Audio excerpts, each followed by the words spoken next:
தற்போது தாவேக்காவிலிருந்து திரு நாஞ்சில் சம்பத் இணைந்திருக்கிறார். அவரோடு பேசலாம். சார் வணக்கம்.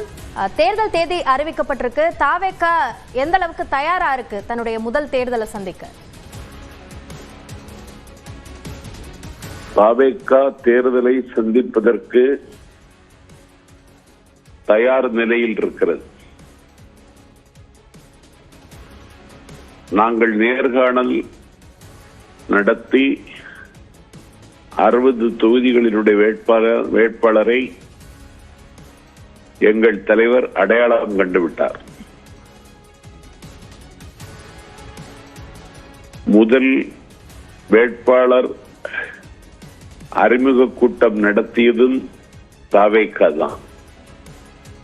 நேற்று முன்தினம் ஆர்கே நகர் வேட்பாளர் கல்வியாளர் மரிய செல்வம் அவர்களை ஆதரித்து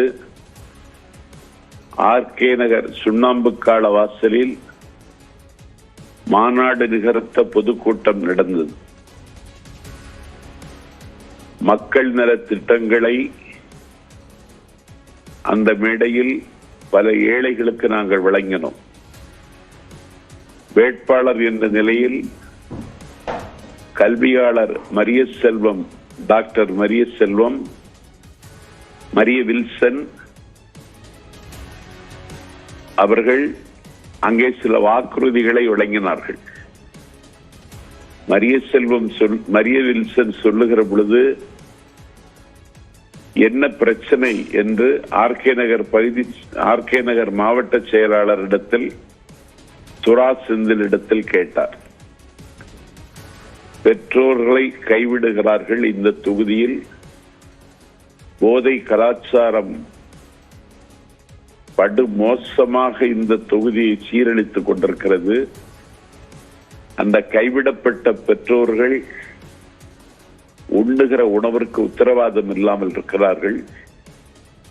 அவர்களுக்கு சாப்பிடுவதற்கு ஏதாவது வழிவகை செய்ய வேண்டும் என்று கேட்ட பொழுது பொதுக்கூட்ட மேடையிலேயே எங்கள் வேட்பாளர்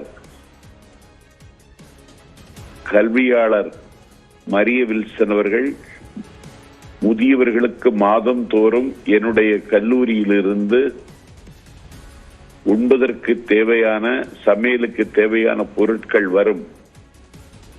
குறிப்பிட்ட தொகுதியில என்னென்ன பிரச்சனைகள் இருக்கிறது என்ற அந்த கருத்தையும் நீங்க சேர்த்து சொல்றீங்க. உங்களுடைய தற்போதைய கருத்துக்களுக்கு நன்றி திரு நாஞ்சில் சம்பத்.